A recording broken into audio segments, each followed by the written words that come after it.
Welcome to Market Overtime on Schwab Network. I'm Jenny Horne. Our guest today is a proud Chicagoland native, a disruptor in the Bitcoin space, and a cerebral leader of a new generation of investors.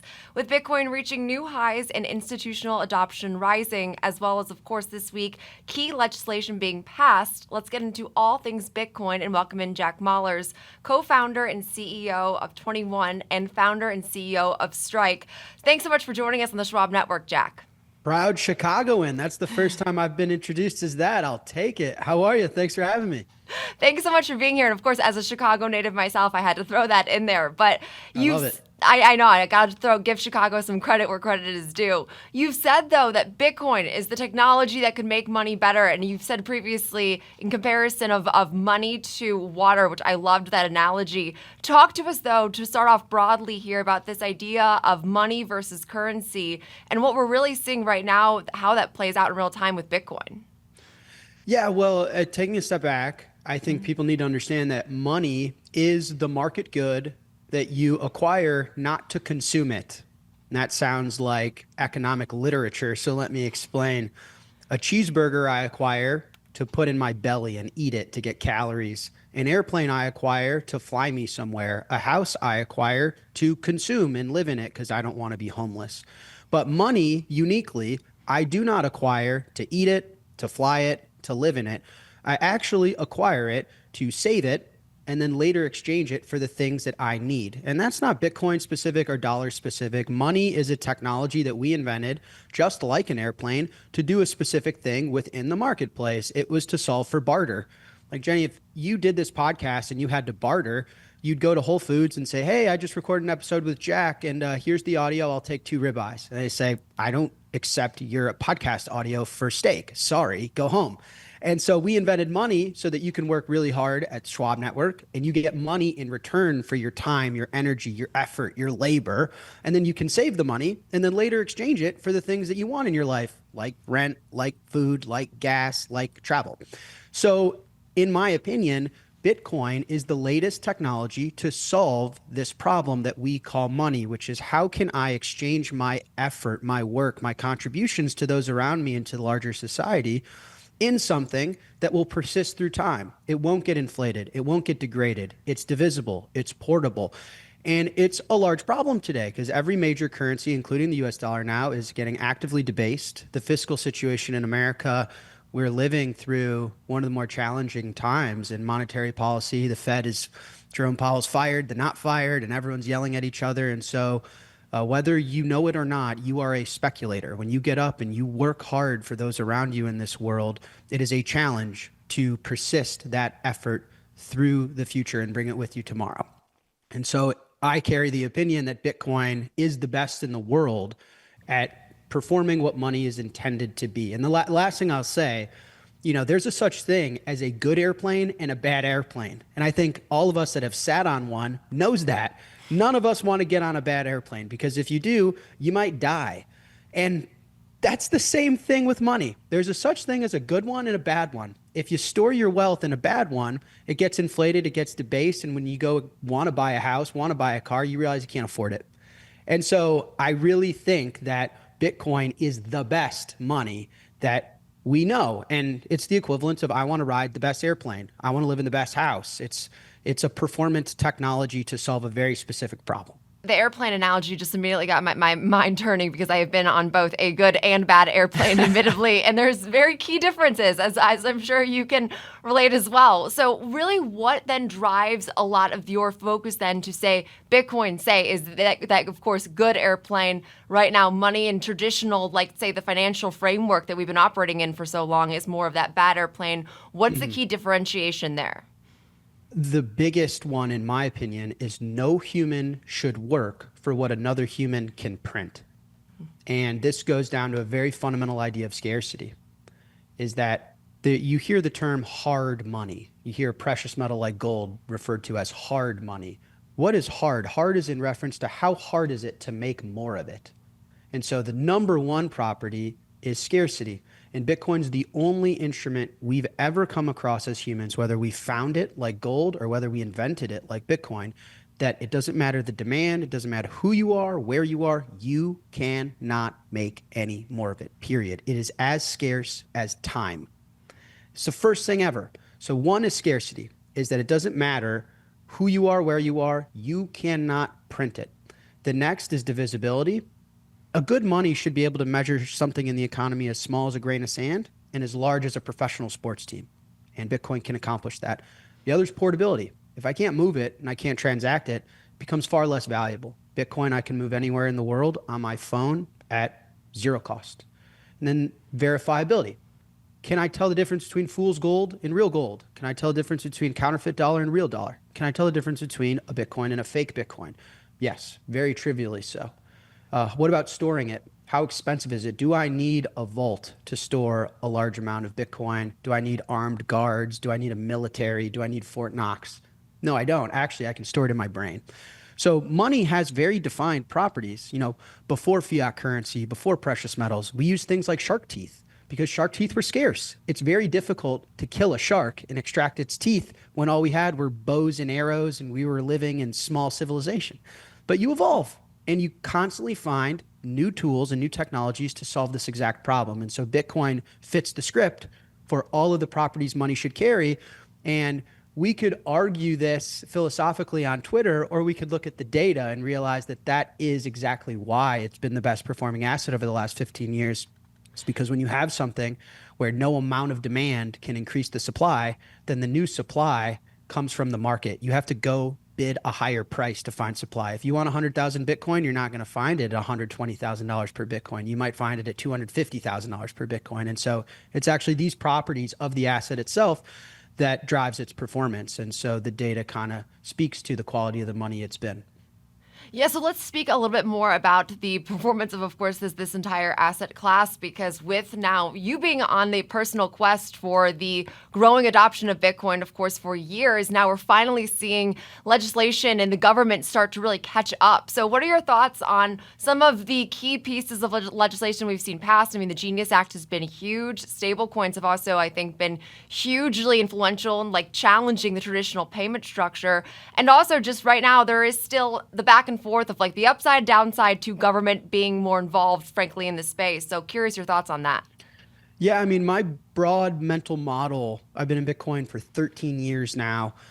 It acts as universal acid in a weird way. Anything it touches, it ends up conquering and overcoming in a really, it's counterintuitive because you're like, we don't even know who created it. It doesn't have a governing board or a CEO. But it seeps into the cracks and it takes over. It sucks in liquidity. Money is meant to be won. You don't, if I walked into Chipotle and I said, hey guys, I have 47 tokens, and they're like, oh, nope, we accept the 48th token. Sorry, you can't eat a burrito here. No, we want one money to exchange all of our contributions to each other. And so Bitcoin has found a way to suck in liquidity and conquer Wall Street, government and nation states, tech companies, San Francisco and Silicon Valley, emerging markets throughout Latin America and Africa. I think what we're seeing in Washington, D.C. is the latest iteration of this idea that Bitcoin doesn't need you, you need Bitcoin. Donald Trump has benefited tremendously when it comes to winning an election for Bitcoin. Stablecoins are new ways for them to finance the fiscal deficits of the U.S. and find liquidity and people that are willing to buy U.S. debt. It's a huge reason that they're interested in stablecoins. They need a neutral reserve asset that the dollar can be debased against and that they can stockpile in the face of what is reorganized global capital flows, trade wars with China, a really interesting relationship with Russia. I mean, assets like gold and like Bitcoin are unique and going to play an increasingly important role. So my broad stroke opinion is this thing, whatever it touches, it conquers. Washington, D.C. is the latest chapter in a broader story that is a good money. It's now the 5th largest asset in the world, soaks in and attracts all the liquidity that kind of radiates within its atmosphere. It's been such an impressive story to follow, especially because we've seen all of the volatility in just the equity market. I am then curious your thoughts, though, if Bitcoin is supposed to continue to be this medium of exchange, or you see further utility, obviously, than that. Yeah, I think that, it's a bit, in my opinion, it's a little bit of a waste of time to argue, well, is it a currency? Is it a store of value? As I mentioned, money as a technology was designed to be all of it. I acquire Bitcoins because I've created value for the world and I want to store that value. I want that value to be mine. And at some later date, whenever I feel like it, I want it to be a house. I want it to be a car. I want it to be a medium rare ribeye at a steakhouse on the river of Chicago. Shout out Chicago. So that's the point of it. And whether I sell that Bitcoin for dollars to buy the steak or whether the steakhouse accepts Bitcoin, to me, it's not that interesting of a debate. Who cares? What really matters is that Bitcoin now is the fifth largest asset in the world, soon to be the second behind gold. And there's no reason it can't be larger than gold because it's a better money than gold. And that to me is the story. That's a signaling that more of the world's contributions, value we're all creating, is picking Bitcoin as the tool to store, right? It's now storing $2.5 trillion worth of human value, and it's bringing it with us tomorrow. That's the story. And whether people, to buy a house, sell the Bitcoin for a second for dollars and then write a check, or whether the home seller accepts Bitcoin, who cares? I mean, inevitably, we won't, need fiat currencies, but speculating on when that will be, I just don't think it's that important of an issue contrasted against the concept that we have such a powerful money that's performing at 50% year over year on average and is literally conquering financial markets that stand in its way. That to me is the story. To shift gears ever so slightly, you are taking 21 Capital public. SoftBank and Tether are backing that SPAC merger. It's expected to trade under ticker XXI, fittingly so. But where does that public undertaking stand? And really, what have you learned already as a company leader throughout the process? So where it stands, we've announced in a press release that we've confidentially filed with the SEC. So we are very confident. The SEC has acknowledged our filing, and we're excited. We're excited about where we stand and that XXI will be listed on a stock exchange shortly, we believe, and we're hopeful. As far as the broader market and being a CEO in this business, I think part of the attraction to 21 is the founding group, and that I've been a CEO in this industry building high growth, cash flow generating businesses for a very long time. And Tether has as well at a much larger scale. And so this isn't new for us. We're very confident operating within this industry, and we think we can bring very unique vehicle to capital markets. The whole thesis is XXI is going to serve as a very attractive way for institutions and capital markets to participate in this Bitcoin story. We like to think of ourselves as blue chip credible with startup upside. We're not here only to acquire Bitcoin with debt instruments, but we've built some of the most profitable per employee businesses in this industry. And the capital markets have never seen that and have had access to it. And so we are seasoned leaders, CEOs, executives, entrepreneurs in this space that is entering the capital markets at a time where, strategy has pioneered this idea and Bitcoin per share. And we're adding to that story in what we believe is a super unique way. So we are confident, not cocky, but happy to be here. And you mentioned Michael Saylor's strategy, which I still want to call it MicroStrategy, but strategy for all intents and purposes. What really separates 21 from strategy, and what really have you learned from a lot of Saylor's strategies, no pun intended, that we've seen quite literally play out in real time? Yeah, I think one of the biggest is our intent to build software and an operating business. I want to be clear. Michael's a friend of mine, pioneered this idea of a Bitcoin treasury company. He deserves all the credit and success and Bitcoins that he's earned. So I don't know his plans. I don't want to speak on his behalf. The internet loves to speculate that him and I in our free time box against each other or something. It couldn't be further from the truth. We share steaks and laughs. But for us, it's the intent that SoftBank's one of the greatest technology investors in the history of time. Tether's one of the most impressive businesses in the world, period, currently. And I've been an operator and an innovator in this space for over a decade. And we want to bring, that's very unique. That's going to be very hard to replicate. And we're bringing initial size. As it currently stands, we own over $5 billion worth of Bitcoin. We haven't even been approved yet. And so we're bringing blue chip credibility and a vehicle that's big enough to win, but also something that's small enough to grow with startup upside. The there's not a lot of other treasury companies that actually plan on building cash flow businesses, innovating within the space, and selling financial services that monetize the broader technological trend, not just the asset class itself.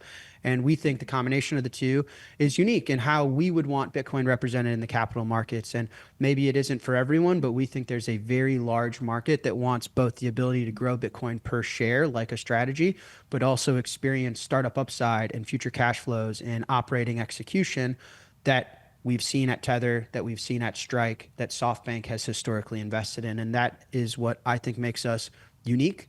And that's our approach to the market that initially differentiates us. The listing of BPS, or Bitcoin per share, and I'm just so ingrained in earnings per share. I was curious about that. So walk us through that metric, how it works as part of the broader business model and the mode of communicating value to its shareholders when we're all just so entrenched in earnings per share, EPS. Yeah, it would clearly BPS was a little bit of a play on EPS, and we often say we're not here to join the old system. We're here to change it and build a new one. And so BPS is our metric that replaces EPS. Because listen, I mean, EPS is, in my opinion, not a great metric anymore. You are measuring something in a dollar that's being actively debased. What we want is real returns. Not dollar-based returns. And so for us, Bitcoin's the hurdle rate.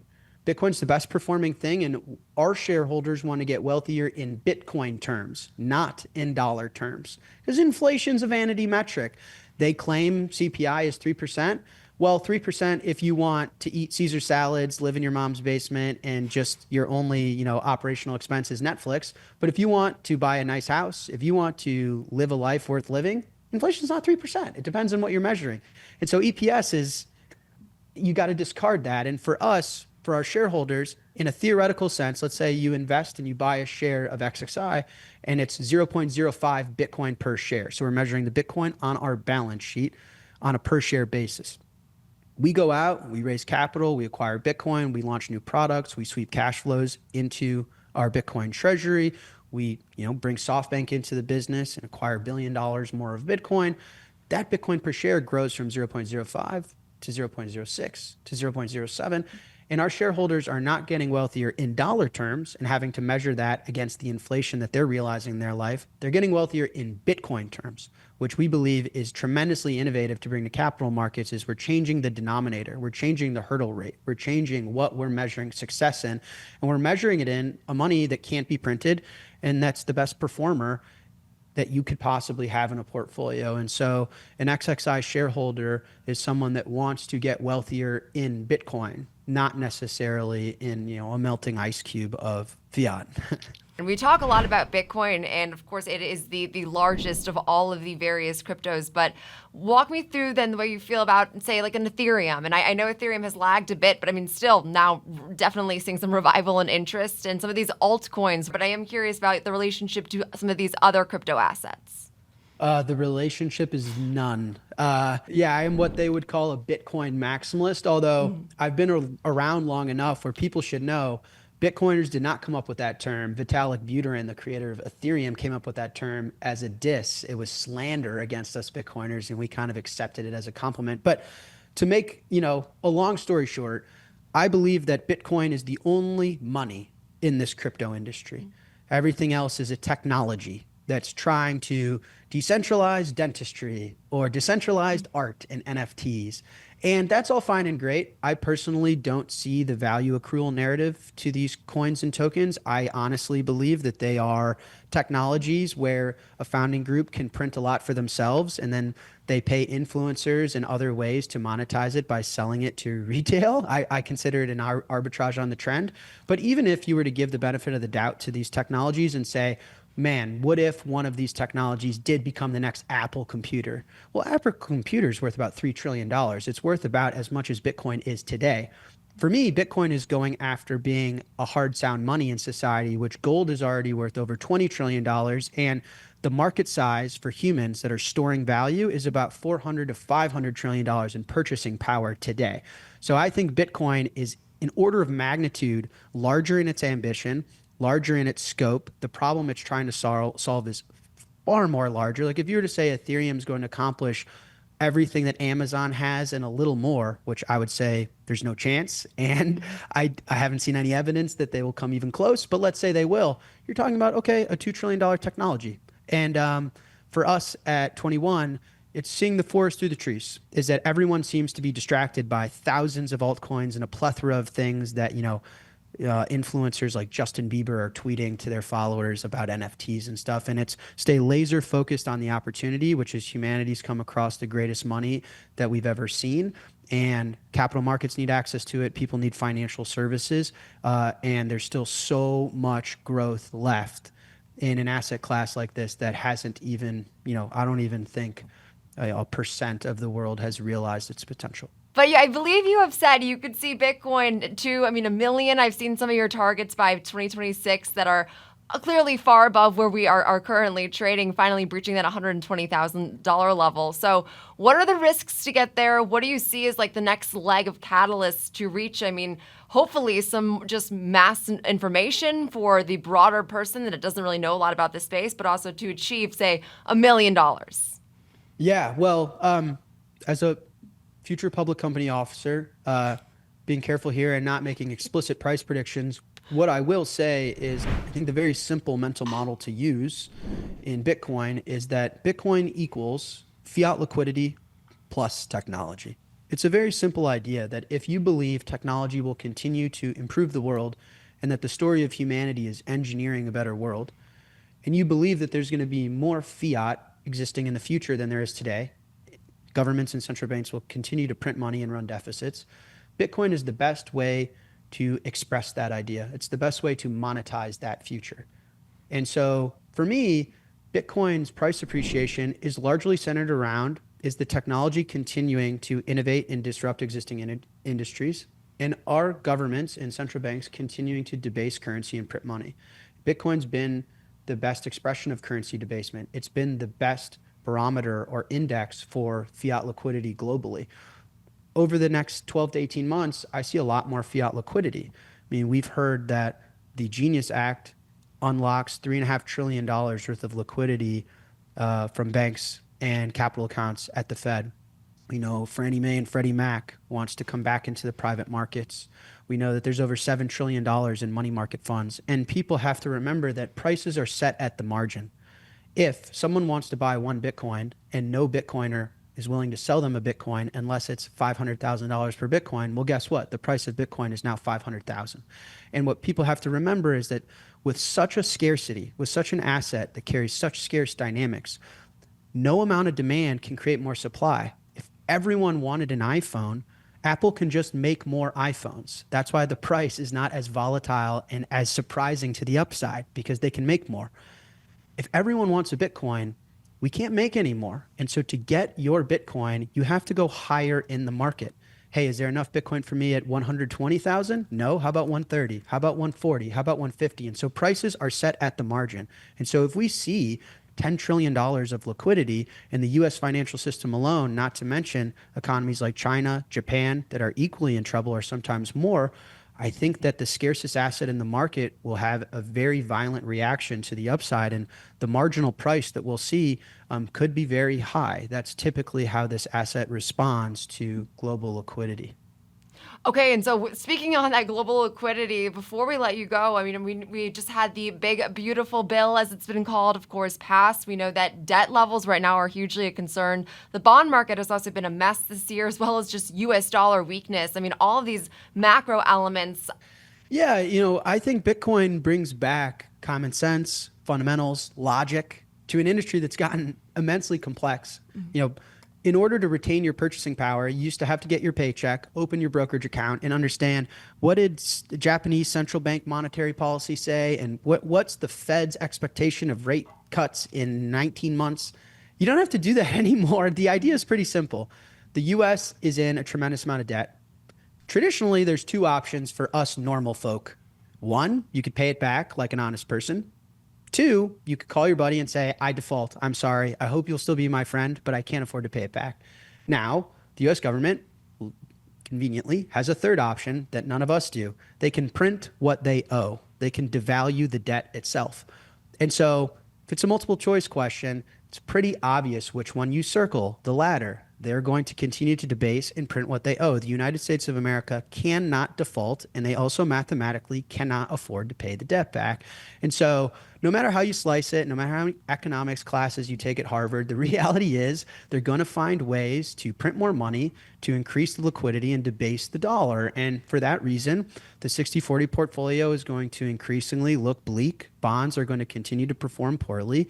And anything that is scarce and that is hard against an ever increasing pool of US dollars is going to perform the greatest. So Bitcoin is very unique in that it used to be, well, not everyone has access to the beachfront property that's really scarce. Not everyone has access to the blue chip tech companies in Silicon Valley that perform the best, but everyone does now have access to the scarcest thing any of us can own.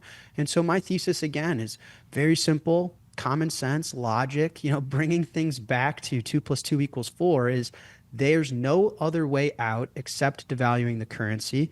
And so own the scarcest thing you can and keep it simple, which is Bitcoin. And, that's worked for me for 13 years. And, I'd bet a decent amount of money it'll work for the 14th. Our, of course, self-proclaimed Bitcoin maximalist, as well as Chicagoland native Jack Mallers, we appreciate your time today so much. Thanks to Jack Mallers, co-founder and CEO 21 and founder and CEO of Strike. For more crypto content, be sure to subscribe to our YouTube channel and tune in anytime at schwabnetwork.com.